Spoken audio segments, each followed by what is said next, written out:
Assalamualaikum warahmatullahi wabarakatuh. Malam ini kita akan mengupas satu tajuk berhubung dengan kenyataan yang dikeluarkan oleh Yang Amat Berhormat Perdana Menteri.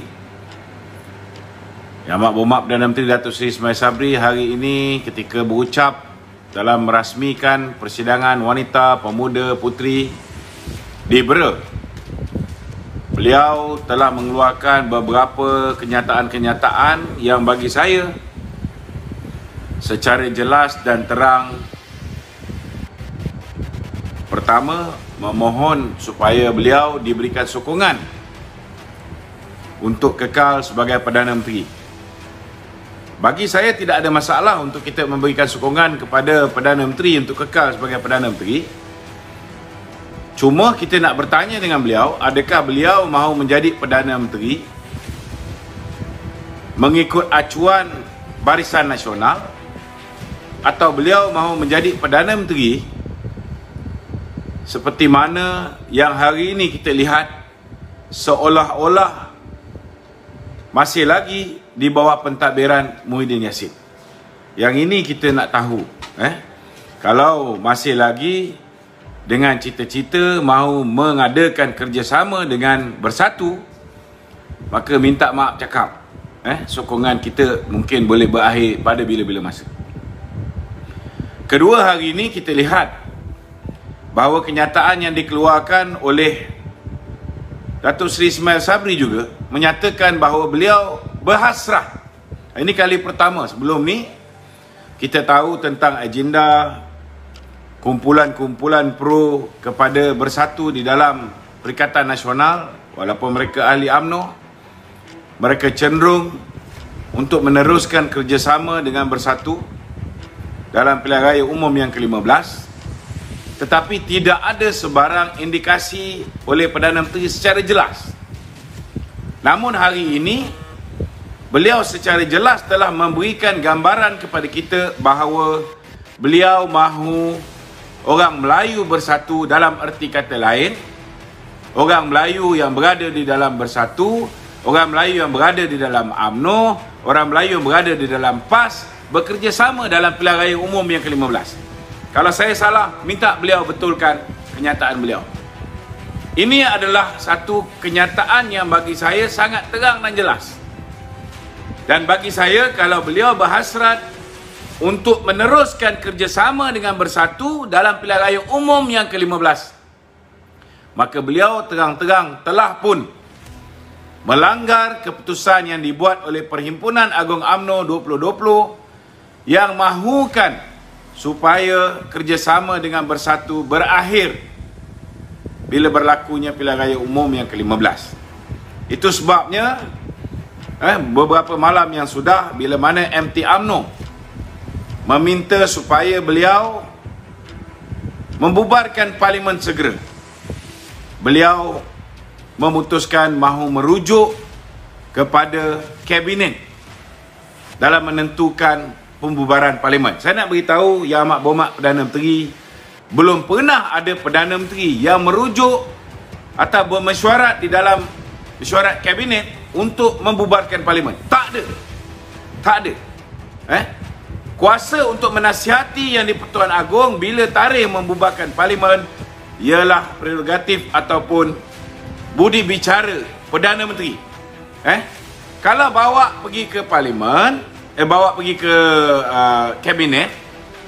Kabinet yang mahu, yang sudah tahu, contohnya menteri-menteri Kabinet macam Syahidan Kasim, macam Anwar Musa, macam Khairi Jamaluddin, yang tahu bahawa dia pun belum tentu boleh menjadi calon Barisan Nasional dalam pilihan raya yang akan datang.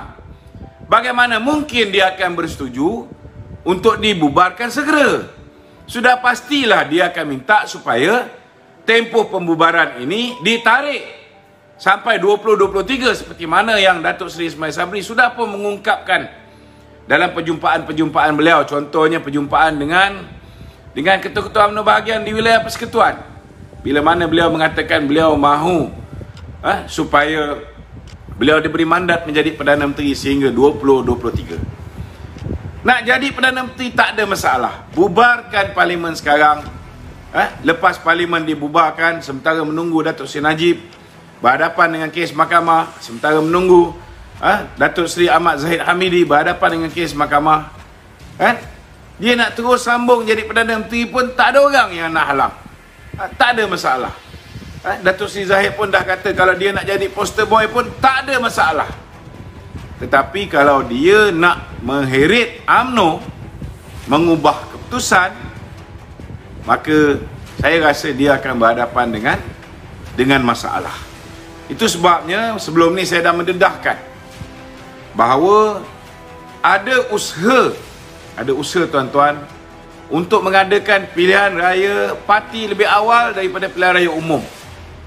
Tujuan dia tidak lain tidak bukan ialah supaya Datuk Seri Ismail Sabri boleh menjadi Perdana Menteri dan boleh menjadi Presiden UMNO, dan dengan kedudukan beliau sebagai Presiden UMNO, beliau boleh mempengaruhi perwakilan UMNO untuk mengubah keputusan ini dan supaya UMNO akhirnya bekerjasama dengan bersatu dalam pilihan raya umum yang akan datang. Saya nak tegaskan kepada Datuk Seri Ismail Sabri bahawa tindakan beliau mengheret UMNO untuk bekerjasama dengan bersatu bukan kerana perpaduan Melayu. Tindakan beliau untuk mengheret UMNO untuk bekerjasama dengan bersatu bukan untuk menyatukan Islam. Tindakan beliau untuk mengheret UMNO bekerjasama dengan bersatu hanya untuk memastikan beliau terus kekal menjadi Perdana Menteri.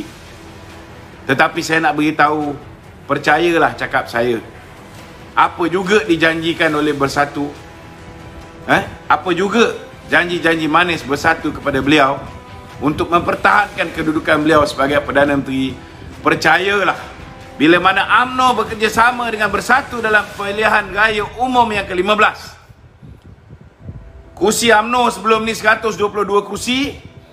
Kalau kita kerjasama dengan mereka, kita bagi PAS 26, tinggal 96 kursi UMNO.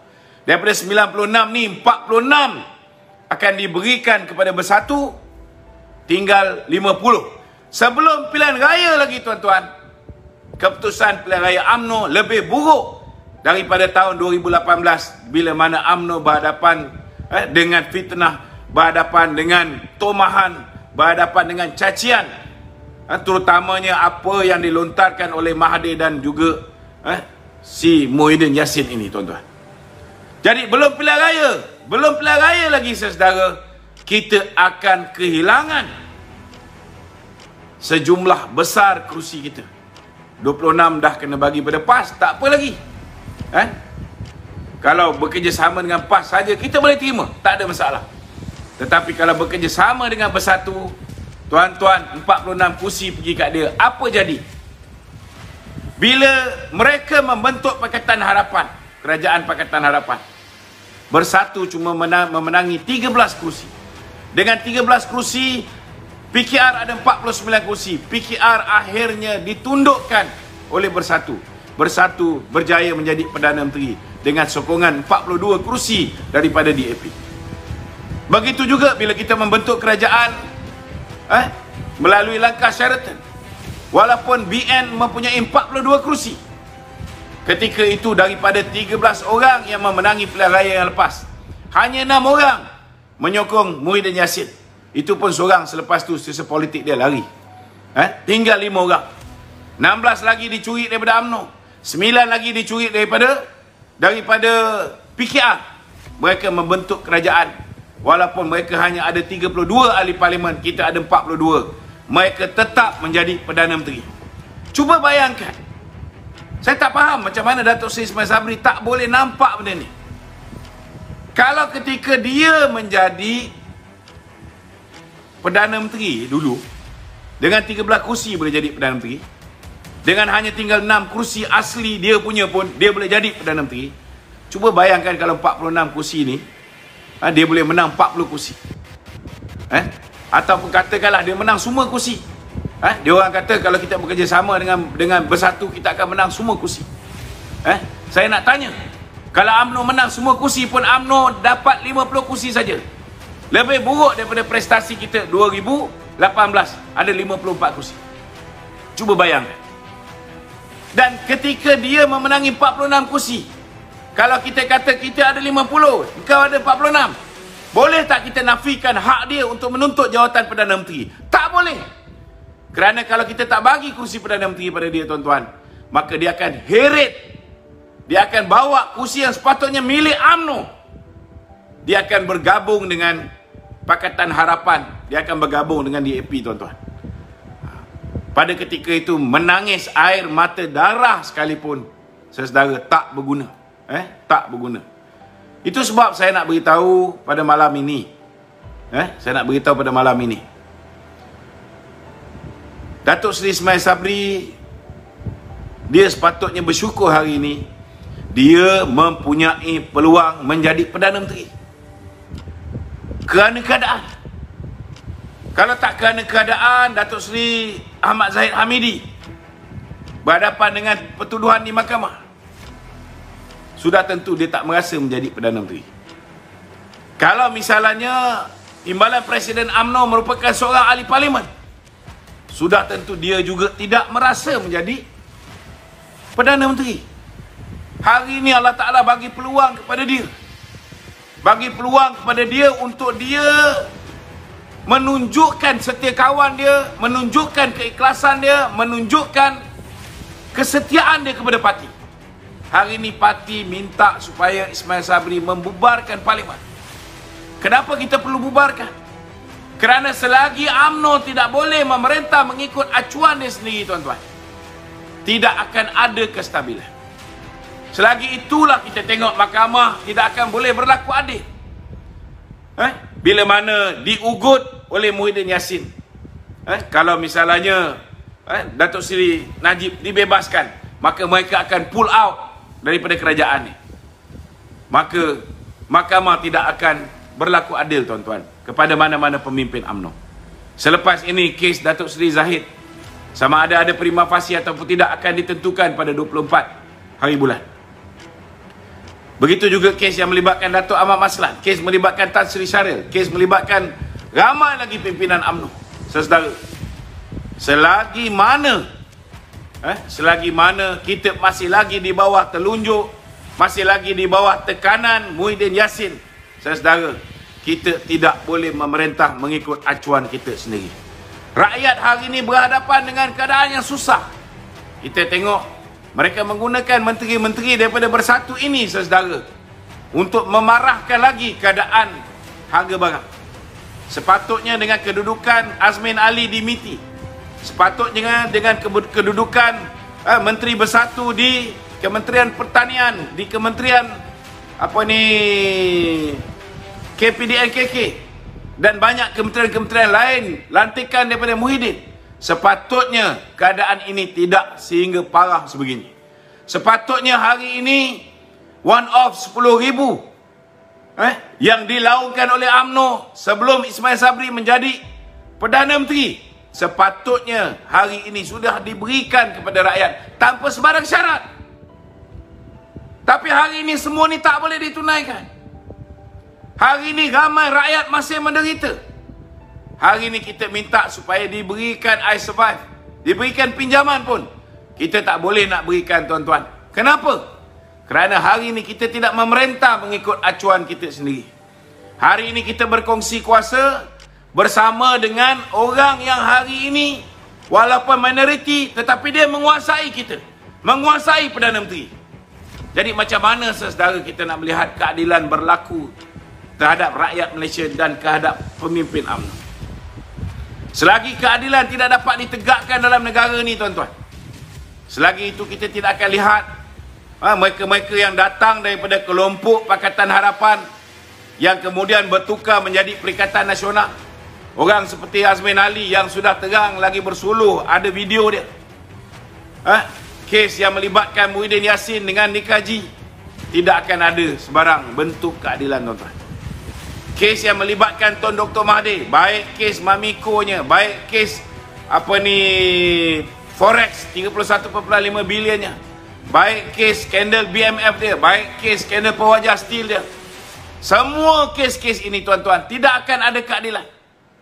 Kerana setiap pemimpin yang ada kaitan dengan Tun Dr. Mahathir dan Muhyiddin Yassin akan dilindungi oleh kerajaan yang dilantik oleh 114 orang yang sama yang melantik Muhyiddin Yassin sebagai Perdana Menteri.